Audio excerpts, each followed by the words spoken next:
Hi guys, it's Sunny.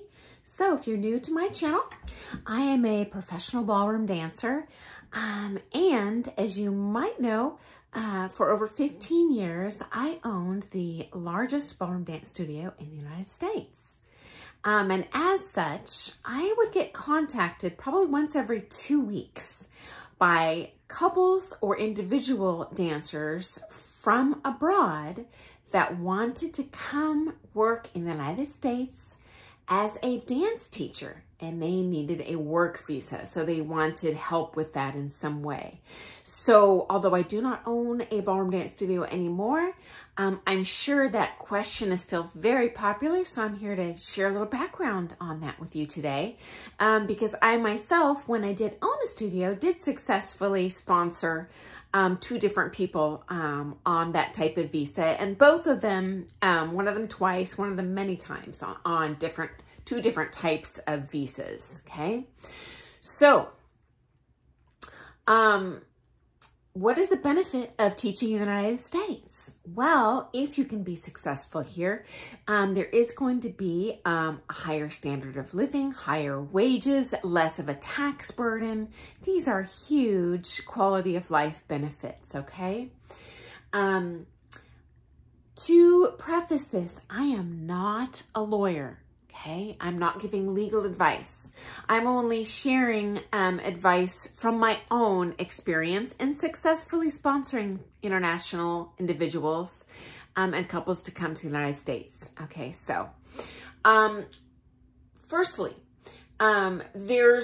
most people come here internationally on a special visa where you have an extraordinary ability in your field, okay?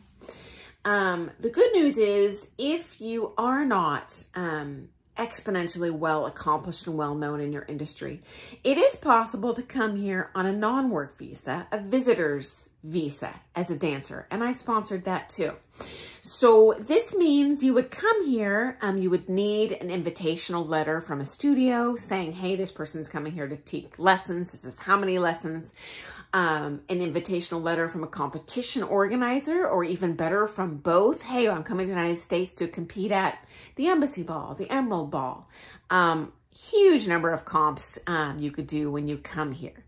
Now, of course, these visas do have a limited time frame that is shorter than a work visa, but if you just want to come see what it's like living here, dancing here, maybe explore the waters a little bit, maybe interview with a couple studios, get to know local dancers, local teachers, local studio owners, it's an easy opportunity to do that. I never had a problem getting successfully approved by the U.S. government to get a visitor's visa for a dancer, and they never had a problem in their home countries getting a successful approval from the U.S. Embassy there, okay?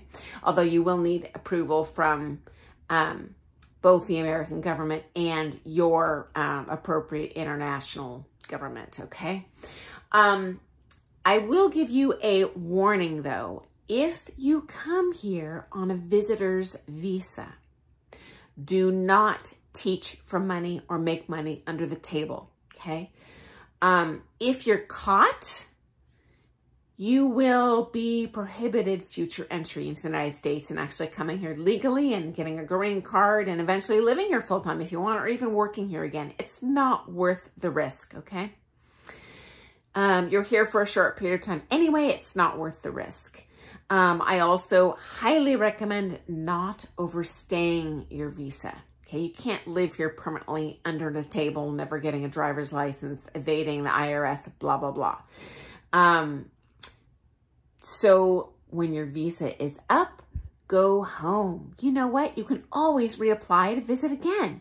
And there's no limit that I know of to the number of visitor's visas you can get. You can come here all the time on a visitor's visa, okay? Okay, next up. I have a personal story for you. There was someone I repeatedly sponsored here on a visitor's dance visa, and that is in fact what they were here for. They competed in the United States. They took coaching from me. They were legitimately here on a visitor's dance visa that I sponsored. Well, after about the 4th time I sponsored this visitor's visa, I get a call from the FBI, which is the Federal Bureau of Investigation, with the United States federal government. They called me down to their office downtown in our closest major city. They called me upstairs, set up a meeting.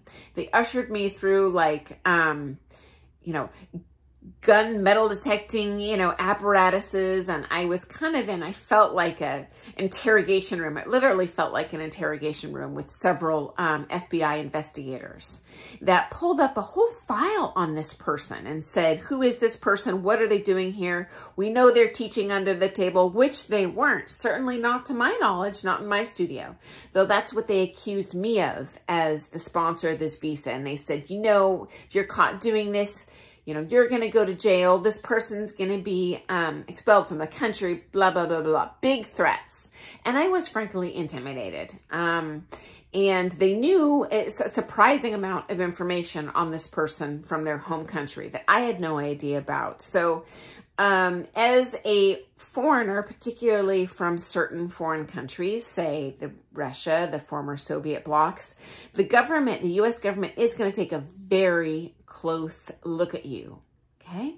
And they're going to get any excuse they can to not get you back in this country if you give them one. So don't give them that opportunity. Stay on the upboard, do everything honestly here, and you can legitimately be approved for a work visa going forward from there, okay? Just I would not risk teaching under the table, taking money under the table, in any way violating your work visa.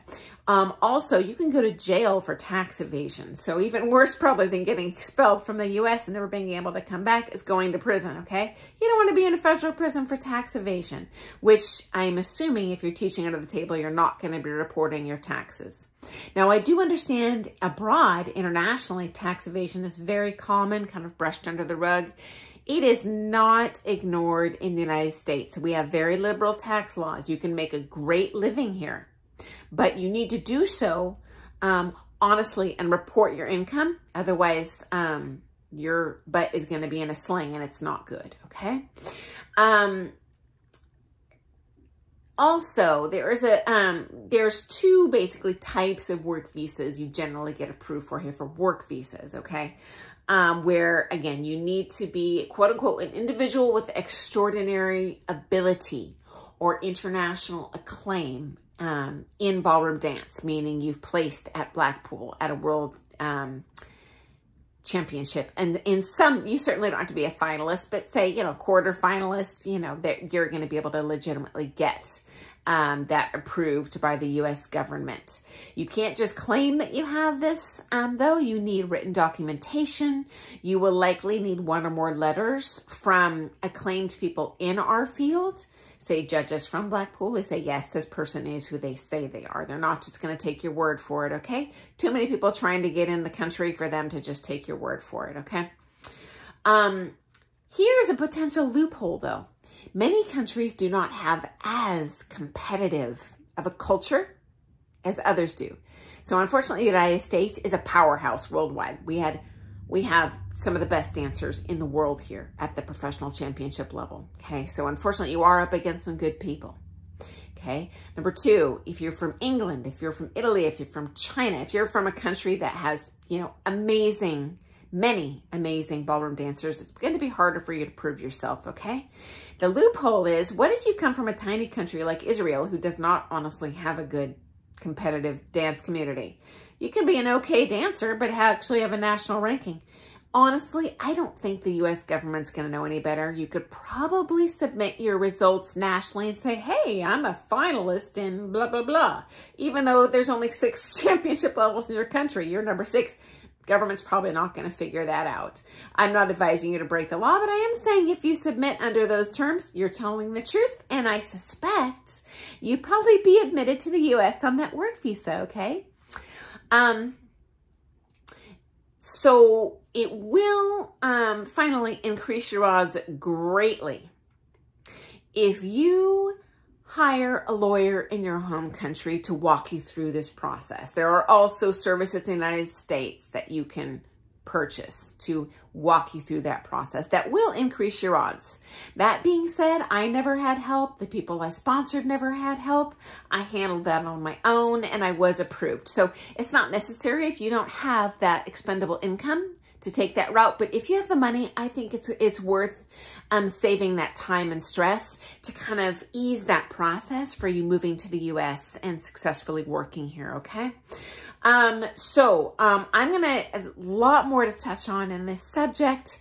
I'll get into some more detail in future videos on this because I'm sure it's still a topic that many international professionals and even amateur dancers are wondering, gosh, how do I get in there? And there definitely is a will and a way. Okay, so I will see you tomorrow. Thanks for joining me today. If you like this content, subscribe to my channel. I will be posting more videos on this important topic. So I will see you soon. Have a great day. Bye, guys.